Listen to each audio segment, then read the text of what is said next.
안녕하십니까. 의학박사 가정학과 전문의 명순건입니다.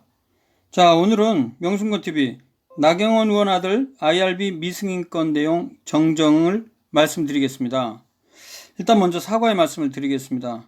지난번에 제가 올린 동영상에서 나경원 아들 그 포스터 연구 발표와 관련해서 IRB 미승인 건과 관련해서는 심의 면제 사유에 해당한 것으로 판단된다라고 제가 올린 적이 있습니다. 그런데 댓글에 오늘 올라온 내용 중에 제가 그때 취약한 환경의 피험자에 대한 얘기를 언급을 하면서 그 사례로 몇 가지를 들었었는데 미성년에 해당하는 거 아니냐. 그러니까 나경원 아들이 직접 이 실험에 참여한 거고 자신의 몸에 센서를 붙여간 것이기 때문에 미성년이 아니냐. 그래서 심의 면제가 아니고 심의를 받아야 되는 거 아니냐 이렇게 지적해 주셨는데 네, 맞는 것 같습니다. 실제 제가 그 부분을 좀 놓친 것 같습니다. 현재까지 규정에 의하면 미성년에 해당하는 경우에는 IRB 심의 면제 사유가 아니고 IRB에서 심의를 해야 되는 것이 원칙입니다. 그 내용을 다시 한번 정리해 드리겠습니다. 다시 한번 사과의 말씀을 드립니다. 네, 그 IRB 그 미승인과 관련해서 윤 교수가 서울대병원 관계자 측에서 이렇게 얘기를 했습니다. 윤 교수 측은 김 씨가, 즉 나경원 의원의 아들이 자원에서 자신 몸에 센서를 붙여하고 반응 검사를 한 것이라 문제가 없다 생각에 IRB 승인을 안 받은 것이다. 이렇게 얘기를 했었죠. 그래서 제가 이제 지난번 영상에서 생명윤리 및 안전에 관한 법률의 인간대상 연구의 경우에는 IRB 심의를 받아야 되는데요. 대표적인 게 이제 중재연구와 상호작용을 통한 연구가 있습니다. 중재연구는 사람을 대상으로 식품의약품 등의 섭취, 혈액 채취 등을 하는 침습적인 행위를 하는 경우에는 당연히 받아야 되고요.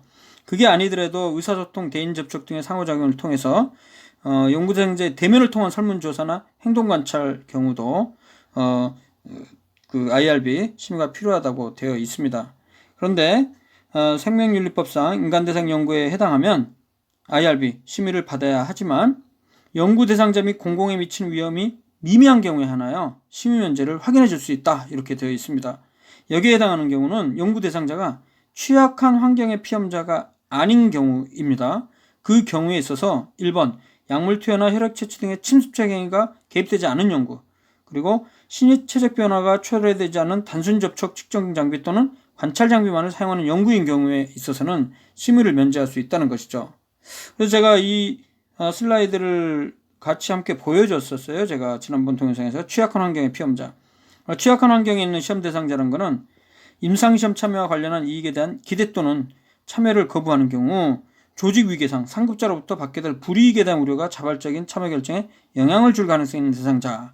대표적으로 의대 학생에게 의대 교수가 실험을 시행하는 경우죠. 이 경우에는 이제 학생이 혹시라도 나는 참여하기 싫습니다 이렇게 반대를 했을 때 혹시라도 불이익을 받을까 두려워서 억지로 참여할 수도 있다는 것이죠. 근데 이런 게 있는지 확인하기 위해서 IRB 심의가 필요하다는 것인데요. 제가 이 부분 중심으로만 얘기하고 그 뒤에 불치병에 걸린 사람, 실업자, 빈곤자, 응급상황에 처한 자 등등이 있고 뒤에 가면 미성년자가 되어 있습니다. 지금 미성년자의 경우에도 뭐 자유의사에 따른 동의를 할 수 없는 대상자라든가 아니면 미성년자는 자신의 어떤 그 의사결정이 뭐 어린 아이들의 경우는 사실 자율적으로 동의를 하기 어려운 경우가 많지 않습니까?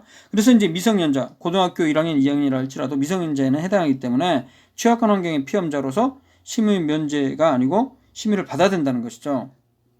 그래서 이제 정리를 해보면 나의원 아들의 경우 본인 일을 대상으로 시행했으며 약물 투여나 혈액 채취 등의 침적 행위가 개입되지 않은 연구 혹은 신체적 변화가 초래되지 않은 단순 접촉 측정 장비 또는 관찰 장비만을 사용한 연구로 IRB 심의 면제 대상으로 볼 수 있겠다고 제가 지난번 방송에서 얘기했는데, 그러나 말씀드렸던 대로 취약한 환경의 피험자의 하나인 미성년에 해당하기 때문에 심의가 필요할 것으로 판단됩니다. 서울대 관계자에 따르면 윤 교수 측이 자원에서 자신의 몸에 센서를 부착해 반응 검사를 본 실험이기 때문에 IRB 필요 없을 것이라 판단한 것 같다고 이렇게 돼 있어서 실제 윤 교수 측에서는 IRB 미승인을 받은 그 사유를 서를 제출했다고 하는데요. 일단은 지금 현재까지 규정으로만 본다면 미성년에 해당하기 때문에 심의가 필요할 것으로 판단됩니다. 근데 현재 이 건과 관련해서 서울대 IRB에서 심의 중인데요. 사실 이 IRB에 참여하는 사람들에 따라서 또 기관에 따라서 비슷한 내용이라 할지라도 결과가 또 다르게 나올 수가 있어요. 즉 서울대 IRB에서 이 건은 뭐 IRB 식유유연제 사유에 해당하기 때문에 굳이 안 해도 됐었다라고 판단 나올 수도 있고요. 아니면 지금 이 규정에 맞춰서 이것은 식유유연제가 해당하지 않기 때문에 IRB 심의를 받았어야 된다, 이렇게 결론이 나올 수도 있을 것입니다. 이 부분은 그 결과를 한번 좀 기다려 봐야 될 것 같고요. 하지만 현재까지 이 규정상으로 봤을 때는 심의가 필요했을 것으로 판단이 됩니다. 마지막으로 한마디 제가 말씀드리고 싶은 거는, 제가 이 건과 관련해서 올릴 때 참 많은 분들이 좋은 의견을 댓글로 주십니다. 그리고 힘도 되는 얘기도 많이 해주시고요. 반면에 비난하는 분들도 있고요. 비판하는 분들도 있는데 올바른 정말 도움이 되는 그 합리적인 그런 비판은 제가 다 받아들이겠습니다. 그리고 저한테도 많이 도움이 되고요. 하지만 그 비판 자체가 반말을 쓰면서 비난을 하는 식으로 하는 것들은 좀 자제를 해주면 좋을 것 같습니다. 자, 다음에는 건강상식으로 여러분을 찾아뵙도록 하겠습니다.